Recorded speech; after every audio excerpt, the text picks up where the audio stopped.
तो अस्सलाम वालेकुम। आज हम दूसरा लेसन प्रबंध के सिद्धांत के बारे में समझेंगे। इससे पहले हमने प्रबंध की प्रकृति और महत्व के बारे में लेसन में समझा था। फर्स्ट लेसन में आज प्रबंध के सिद्धांत के बारे में समझेंगे। थोड़ा बहुत लेसन के बारे में समझा देता हूँ कि शॉर्ट में प्रबंध सिद्धांत के पाठ का सार क्या है।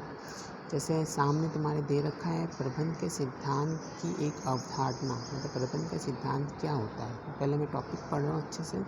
प्रबंध के सिद्धांत निर्णय लेने एवं व्यवहार के लिए व्यापक एवं सामान्य मार्गदर्शक होते हैं। अर्थात इस लाइन में ये कह रहा है कि जो प्रबंध के सिद्धांत होते हैं वह एक प्रबंधक को एक व्यवसाय में प्रबंध प्रक्रिया करते समय जो निर्णय लिए जाते हैं वो निर्णय लेने के लिए एक सामान्य मार्गदर्शक का कार्य करते हैं। मतलब उन्हें एक मार्गदर्शन के हिसाब से उनको आगे बढ़ने के लिए तैयार करते हैं।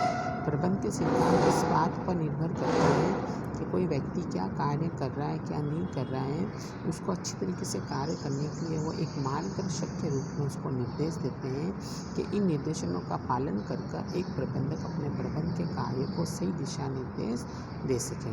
अन्य शब्दों में प्रबंध के सिद्धांत सामान्य दिशा निर्देश तो देते ही हैं, जिन्हें कुछ स्थितियों में कार्यस्थल के संचालन और प्रयोग करते समय वातावरण और परिस्थिति के हिसाब से उपयोग में लाया जाता है। ये प्रबंधकों को निर्णय के क्रियान्वयन में सहायक होते हैं।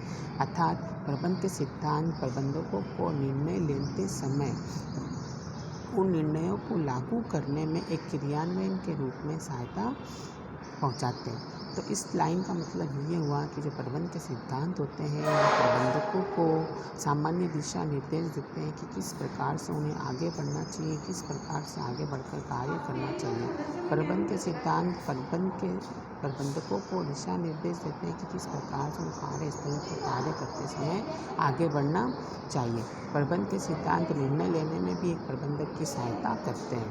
अगला लाइन है, प्रबंध के सिद्धांत विज्ञान के सिद्धांतों के समान बेलोच नहीं होते हैं। जैसे कि विज्ञान के सिद्धांत बेलोच होते हैं, एक बार जो सिद्धांत लागू हो गया या जो बन गया वो सिद्धांत में कोई परिवर्तन नहीं कर सकते। लेकिन प्रबंध के सिद्धांत बेलोच नहीं होते हैं, जबकि लोचशील होते हैं। परिस्थितियों और समय और वातावरण के हिसाब से प्रबंध के सिद्धांतों में चेंज किया जा सकता है और व्यवसाय या संगठन के आकार और वातावरण के हिसाब से उन्हें लागू किया जा सकता है। इनका संबंध मानवीय होता है और मानवीय होने के कारण इन सिद्धांतों को उन मानव की परिस्थितियों और आवश्यकता के हिसाब से चेंज किया जा सकता है, इसलिए इनकी परिस्थिति की मांग के अनुसार उपयोग में लाया जाता है। प्रबंध के सिद्धांत नए नहीं है।